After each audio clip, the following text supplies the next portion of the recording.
ও আমার প্রিয় ভাইয়েরা, শিখার পরে আমি নিজেও এই আমল করেছি।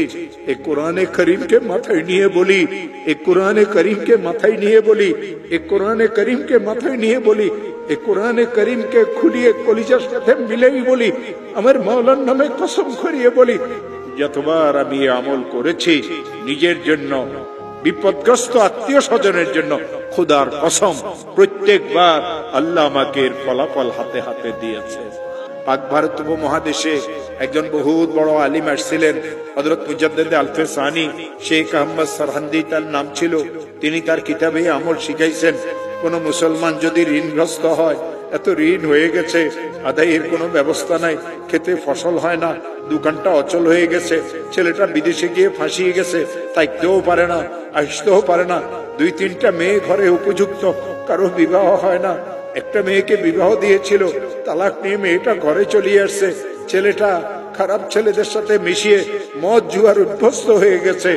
এই লোকটার পেরেশানির কোনো শেষ নাই, অনেক মামলা মোকদ্দমা তো সে ফাঁসিয়ে গেছে। হযরত মুজাদ্দিদ আল-ফিসানি বলেন, কঠিন থেকে কঠিন বিপদগ্রস্ত মুসলমান যদি ইশারের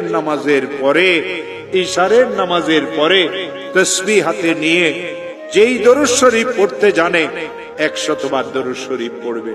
আল্লাহুম্মা সাল্লি আলা সাইয়্যিদিনা মুহাম্মদ, আল্লাহুম্মা সাল্লি আলা সাইয়্যিদিনা মুহাম্মদ, আল্লাহুম্মা সাল্লি আলা সাইয়্যিদিনা মুহাম্মদ।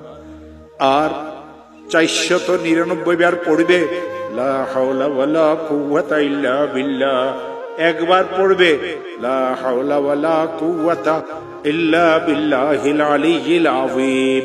আবার 100 বার দরুদ শরীফ পড়বে, হাত পাতিয়ে বলবে, আল্লাহ আমি তো মামলা মোকদ্দমায় ফেঁসে গেছি। হাত পাতিয়ে বলবে, আল্লাহ আমার মেয়েগুলির তো বিবাহ হচ্ছে না।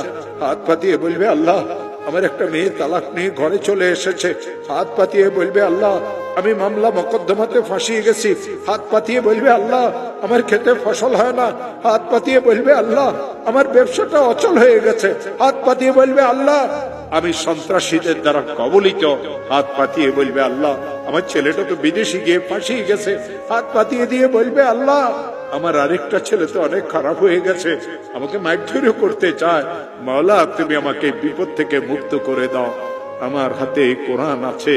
দেওবন্দ মাদ্রাসার একজন বড় মুহাদ্দিস হযরত মাওলানা মুফতি আমিন সাহেব পালানপুরি, তিনি আমাকে আমল শিখাইছেন। তিনি আমাকে এই কথা বলেছিলেন, মাওলানা যখন এই আমল শিখেছি নিজের জন্য, বিপদগ্রস্ত আত্মীয় স্বজনের জন্য, যখন এই আমল আমি করেছি, আল্লাহর কসম এর ফলাফল আল্লাহ আমাকে হাতে হাতে দিয়েছে।